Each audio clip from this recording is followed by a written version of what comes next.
Hello, Brian McKenzie here from Critical Skills.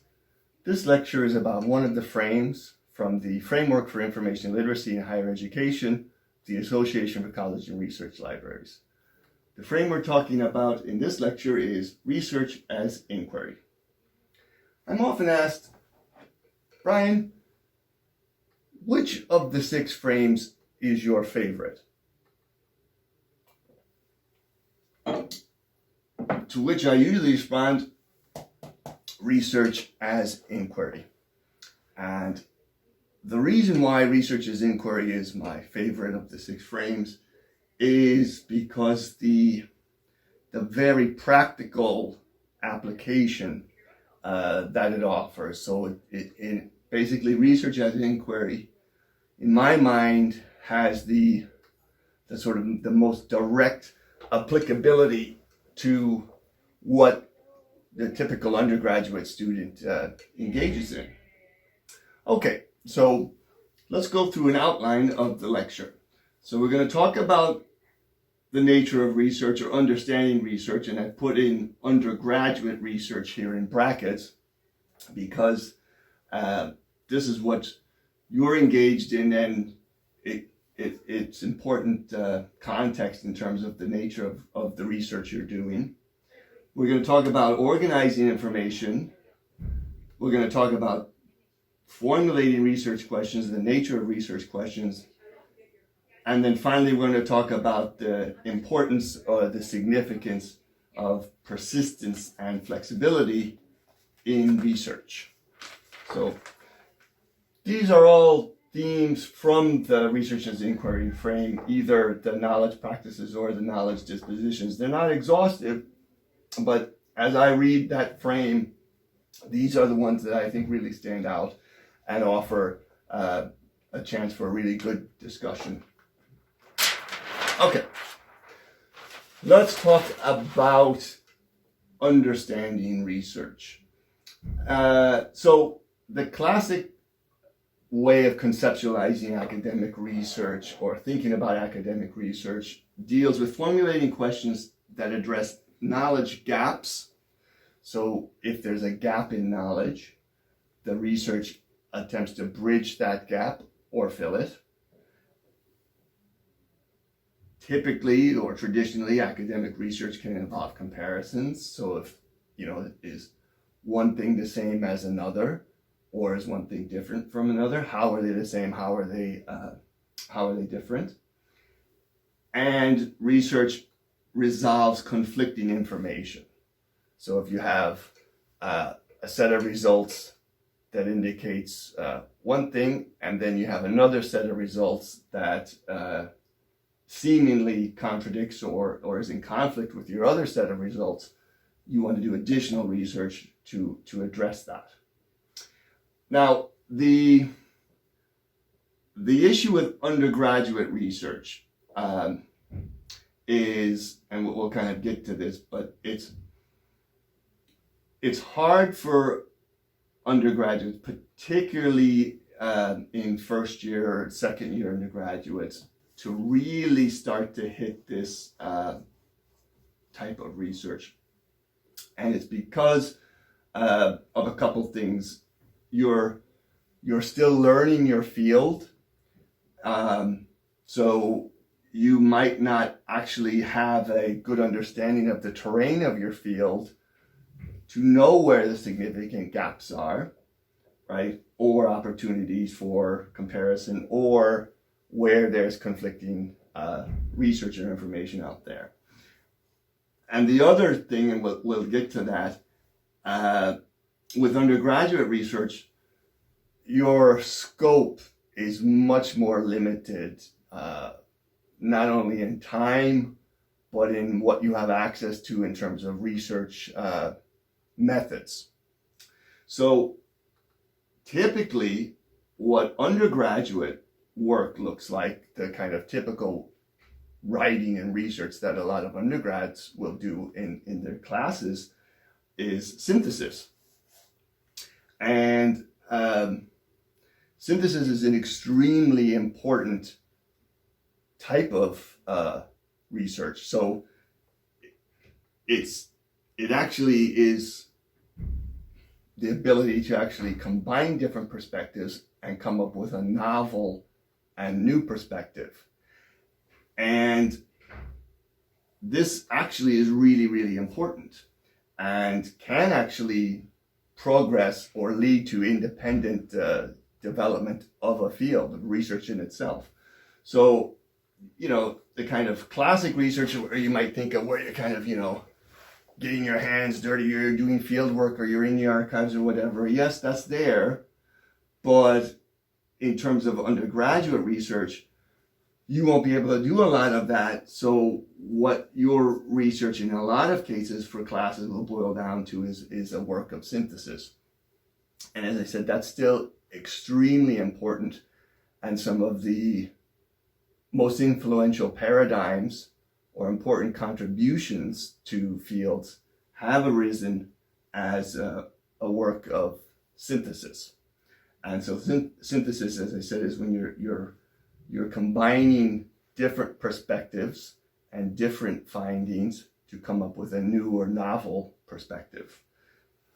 And synthesis is important because the limitations for undergraduate research, scope, time, and then sort of related are goals. So in terms of scope, well, what are we asking you to write in most of your classes? An essay, either a short essay or, 12 pages is still short, but it's going to be a short piece of work. So just in terms of the scope, you're not going to have a huge amount of scope to work with, right? It has to be a realistic, achievable piece. And that relates to, of course, the time, which is typically, the semester, okay? And in terms of the goals, so your lecturers look at you as junior scholars, and actually what's important for you in your fields is to start to learn the terrain, the big argument. So again, we go back to the frame scholarship as conversation.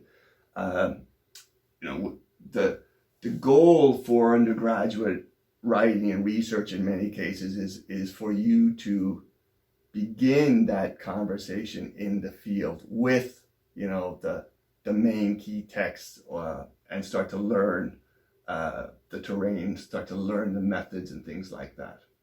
So as a goal, then synthesis, as that is the goal, synthesis is a great way of doing research that achieves those goals. Let's go to, the other kind of issue just to talk about in terms of undergraduate research is, there's ethics involved as well. So we won't want undergraduate students necessarily going out and doing oral history interviews with people because you're not trained in oral history interviews at that point. And so, the ability to do kind of cutting edge or real kind of methods type research, that usually is why we restrict that, or we wait until the final year for students. But we get you there with this earlier type of work. Okay, a crucial part of research as inquiry is organizing your information. If you haven't seen Apocalypse Now, the film, you should definitely take a gander at it. Francis Ford Coppola, or obviously read the book by Joseph Conrad, or you could actually do both, right? But there's a great from the book and the movie, there's a great part where they're kind of talking to the protagonist, and he's they're talking about Kurtz, who's this guy off in the jungle, and the powers that be say, well, we're worried because he has an unsound method. And then when the protagonist gets to Kurtz, he actually says, it's not that he has an unsound method, he has no method at all. Now, I bring up that little anecdote to try to encourage you to read Heart of Darkness, but also because, look, you need a method. So, in this way, it's not necessarily for me to judge whether your method is unsound or not, but you need some sort of method. And as a sort of beginning student in first year, it pays a huge dividend to you going forward if you have a method for organizing information, right? This will help you down the line. So, the type of essay that you're going to be doing in critical skills replicates the type of essay that almost all art subjects assign their students. And then that kind of bog standard essay assignment, then as you progress through your undergraduate curriculum, and you become more complex and more involved in the type of writing that you do, but it still builds on that. If you have a method of organizing your information, all of your reading and research that you do as a first year, as a second year, will stand to you, and it will basically make your subsequent writing and research easier. So there's a number of kind of electronic or digital tools, analog tools that you can use. And as I said, you're in a really good position right now, because if you adopt something now, you can stick with it. So just in terms of digital tools, the one I like is called Zotero. And basically there's a number of digital reference management software, pieces of software. Zotero, EndNote, Mendeley, there's a few other ones. It's actually a significant industry. I like Zotero because it's free, open source, and plugs in nicely with Firefox and Microsoft Word. But basically, all of these function roughly the same way. That is, as you browse the library catalog or the internet, there'll be a plugin in your browser, and you can click to add sources straight into a database. So for example, if I'm conducting research on Wikipedia, the impact of Wikipedia and readers of Wikipedia, and I'm browsing, I have a folder in Zotero, and if I find something, I click, Zotero adds it into that folder, right? So I build basically a database of sources as I conduct the research. And then it allows you to organize it. All of these, Zotero, etc., plug into Microsoft Word, the desktop version. So again, the online version of Word limits some of the functionality, but basically once I have sources in Zotero, I start working in Word, and I can do what's called cite as you write and add citations as I go. And again, all of these have this sort of functionality. Whatever format, Harvard, APA, MLA, you can automatically just have Zotero convert your references and your bibliography to whatever format, okay? And so again, in terms of, we'll talk about some analog strategies, but in terms of the advantages here, so your first year essay that you did in psychology on, I don't know, social media addiction or something like that, if you're using something like Zotero, again, or any of these other ones, you will actually start to accumulate a nice database of sources. And then again, as you progress through, you'll just continually build on that. Now, of course, there's analog tools as well. And like I said, it's not up to me to say sort of what works best for you, as long as you have some sort of method. So, in the old days, people would fill out little note cards for sources, and they would organize them by, by topics. I know a person who basically buys a notebook per sort of project and subject, and they organize a table of contents, and then that table of contents helps them organize their sources, and then they have sort of a serial notebooks. So as long as you have some sort of method for organizing your information, because as you go through the research process, right, you will accumulate a lot of sources, a lot of information. And this is the important thing, you don't use it all, right? So in the whatever current project you're working on, you'll find stuff and you won't use, but actually you may come back to it and say, I didn't use this source for that project, but now that I think of it, wow, it would be a great source to use now. And whether you're using a kind of analog system or you're using digital tools, one of the tricks is what's called the Prezi, and I had a lecturer tell me to do this a long time ago, and it works brilliantly. So basically, what she said was, look, if you read a book or you read an article or a source, before you shelve it or get rid of it, write a very short paragraph that summarizes it and flags what the potential value to you is as a researcher. So this is crucial, right?